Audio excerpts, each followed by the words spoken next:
Hello, everyone. Happy Friday. Welcome to Coach on the Rocks. Lovely to see you all tuning in on this marvelous one afternoon or whatever the time of day might be there for you. Because today I wanted to talk about executive decisions. Yes, a difficult topic because somehow it turns out that in many ways, in terms of philosophies of work or situations, um, you might all be familiar with a moment when everyone looks at each other trying to figure out who is it that's supposed to either break the deadlock or make a decision. And even if they're looking around, they're probably in their mind's eye looking at a particular leader that they're expecting to take what's called an executive decision. It's an American term, but I find it to be very accurate to describe the situation.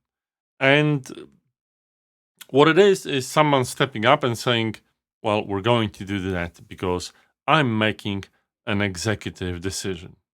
Now, when you consider, for instance, intent based leadership or the agile philosophy of work, these things, if not forbidden, are very much discouraged.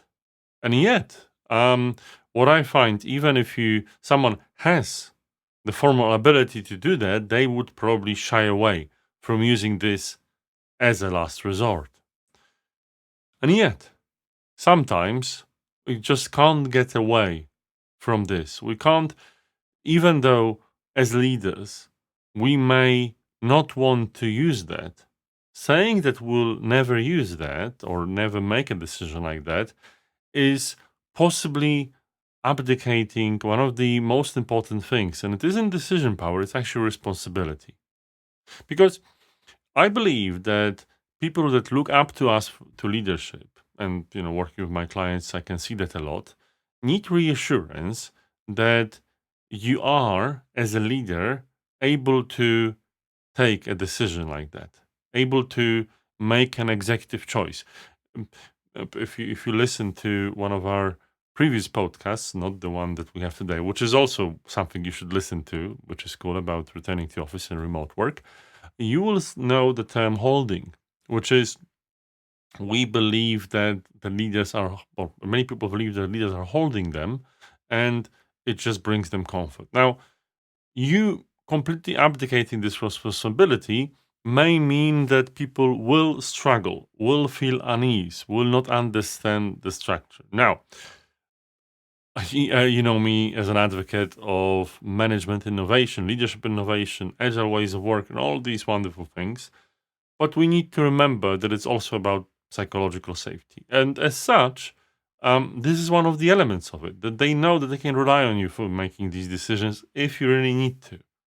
And it's possibly not something to abdicate. Today I had to make a decision like that. I had to step in and say, right, okay, for all the love, care, and empathy, I need to ask you not to do that and someone else to do that, because I can see, and there is no way we can, pass the fact that you're actually struggling with that, and it's fine. I understand that, right? You overloaded as you are, and this is not a task that necessarily is conducive, but I do need to have the courage to say that, and I did.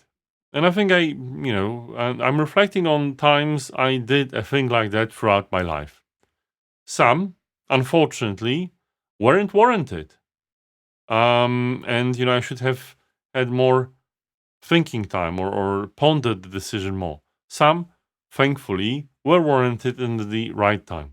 As humans, we sometimes make mistakes, but as leaders, we need to be there for the people that looked up to us, and they need to be reassured.